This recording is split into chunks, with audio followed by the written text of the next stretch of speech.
We're also now picking up some details coming in from West Bengal Legislative Assembly that is convened today for its crucial budget session, marking the first full session of the new BJP-led government. Governor R.N. Ravi delivered the inaugural address to the House outlining the government's vision and priorities for the coming year. This session holds special significance as it sets the stage for the representation of the state's first budget under the new dispensation on June 22 by Finance Minister Swapan Dasgupta. A detailed debate on the governor's address is expected in the coming days, with all eyes on any key announcement regarding development, welfare and fiscal measures for West Bengal. Let's take a look. Pollution. After decades of slow growth in the industrial sector, my government is committed to making West Bengal a leading investor-friendly industrial state once again. My government is paying special attention to a stagnation in the time-bound clearance framework caused by pending approvals covering land, power, pollution, fire, etc., by reviewing all single-window clearances.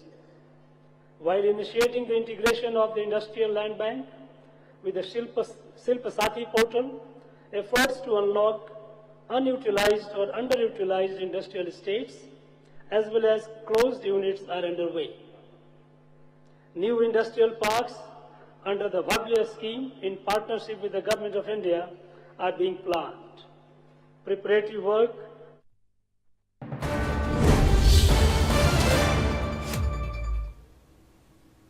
It was the first budget session of West Bengal's newly elected BJP government began today. In keeping with tradition, this historic session commenced with the inaugural address by the Governor R.N. Ravi. The session will now continue until 25th of June, and Finance Minister Swapan Dasgupta will present the new government's full budget in the Legislative Assembly on June 22nd.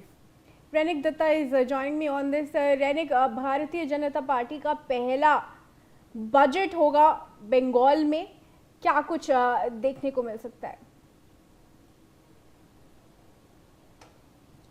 Actually देखिए, पश्चिम बंगाल में Bharatiya Janata party का सरकार बनने का बाद पहली बार budget होने जा रहा है पश्चिम बंगाल में, और इस बजट सेशन का शुरुआत आज हो चुका है।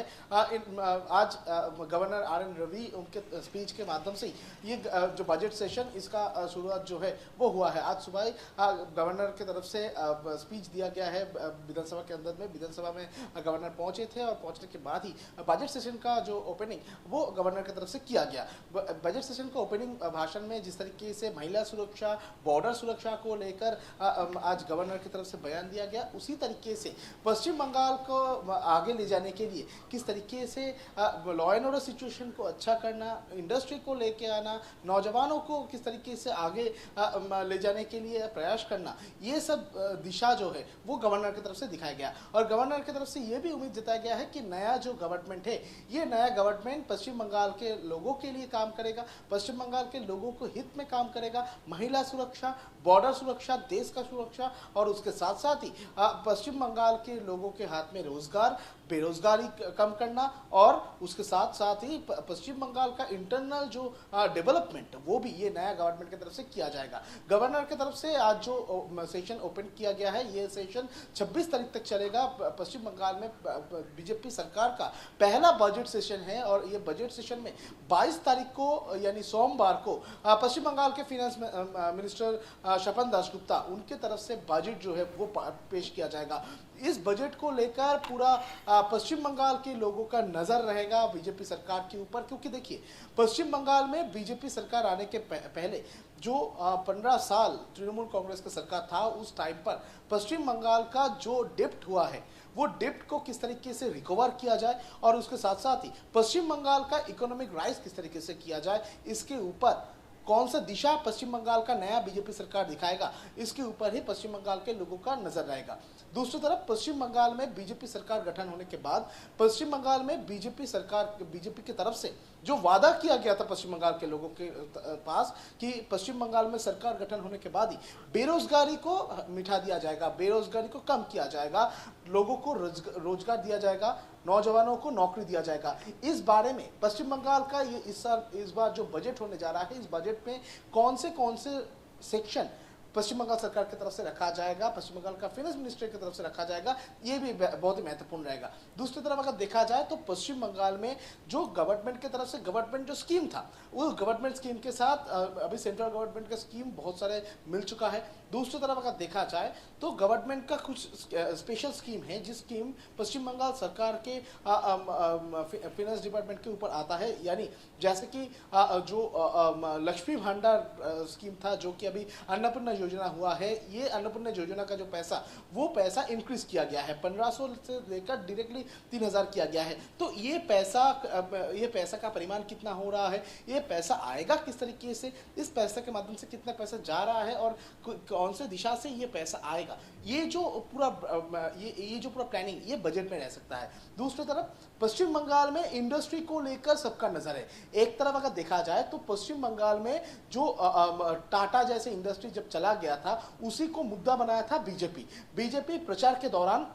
टाटा को वापस ले आया जाएगा, नया इंडस्ट्री ले आया जाएगा, नया इंडस्ट्री फॉर्म किया जाएगा, बड़े इंडस्ट्री से लेकर छोटे इंडस्ट्री सब कुछ एक साथ फॉर्म होगा, ये वादा बीजेपी की तरफ से किया गया था। तो बीजेपी सरकार में आने के बाद अभी बीजेपी सरकार की तरफ से पश्चिम बंगाल का डेवलपमेंट के लिए इंडस्ट्री को किस तरीके से लेके आया जाएगा, इंडस्ट्री के लिए, इंडस्ट्रियलिस्ट के लिए कौन सा बजट में एलोकेटेड होता है, उसके ऊपर नजर रखना पड़ेगा। दूसरी तरफ पश्चिम बंगाल का डेवलपमेंट, देखिए सबसे महत्वपूर्ण है कि पश्चिम बंगाल का जो अर्बन सेक्टर है, उस अर्बन सेक्टर और जो ग्रामीण सेक्टर, उसके ऊपर नजर रखना। जो ग्रामीण साइड है पश्चिम बंगाल का, उस ग्रामीण सेक्टर पर कितने पैसा दिया जाएगा, जो हाउसिंग सेक्टर है उस जगह पर कितना पैसा एलोकेट किया जाएगा, जो उस तरीके से पश्चिम बंगाल में जो रूरल एरिया है, उस रूरल एरिया पर किस तरीके से डेवलपमेंट प्रोजेक्ट को आगे ले जाने के लिए कितना पैसा एलोकेट किया जाएगा, ये भी बहुत ही महत्वपूर्ण है। देखिए पश्चिम बंगाल में और एक चीज सबसे महत्वपूर्ण है, वो है कृषि।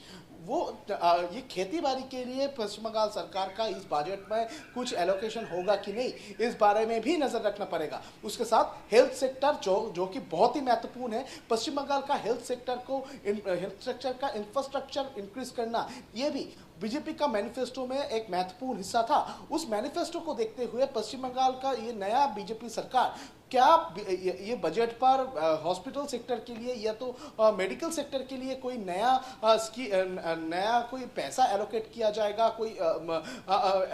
कोई नया एलोकेशन होगा बजट पर, ये भी बहुत ही महत्वपूर्ण रहेगा। यानी एक तरफ जब इंडस्ट्रियल दिख के ऊपर नजर रखना पड़ेगा, दूसरी तरफ पश्चिम बंगाल का डेवलपमेंट के दिख पे नजर रखना पड़ेगा, उसी तरीके से हेल्थ सेक्टर, एडुकेशन सेक्टर, इसके ऊपर भी बहुत ही नजर रखना पड़ेगा। और उसके साथ साथ ही अगर देखा जाए तो पश्चिम बंगाल में ट्रैवल का जो माध्यम है, बस हो या ऑटो हो, जो भी ट्रैवल माध्यम है, पश्चिम बंगाल सरकार का जो भी बसेस है, क्या वो बस को इंक्रीज किया जाएगा? क्योंकि देखिए पश्चिम बंगाल सरकार की तरफ से ऑलरेडी महिलाओं के लिए स्कीम एलोकेट किया गया है फ्री बस सर्विस का। तो इस तरीके का महिलाओं के लिए कोई प्रोजेक्ट दिया जाएगा कि नहीं, महिलाओं के लिए कोई अलग सा बजट एलोकेट किया जाएगा कि नहीं, जो महिला, आत्मनिर्भर महिला, ये जो स्लोगन बीजेपी की तरफ से उठाया गया था, इसको सामने रखते हुए बीजेपी की तरफ से महिलाओं के लिए नया कुछ प्लानिंग रखा जाएगा कि नहीं, ये भी बहुत ही महत्वपूर्ण होने जा रहा है। देखने की बात है ये। रैनिक, फिलहाल हमारे साथ आप बने रहे। Let's take some more breaking news updates that we are getting in.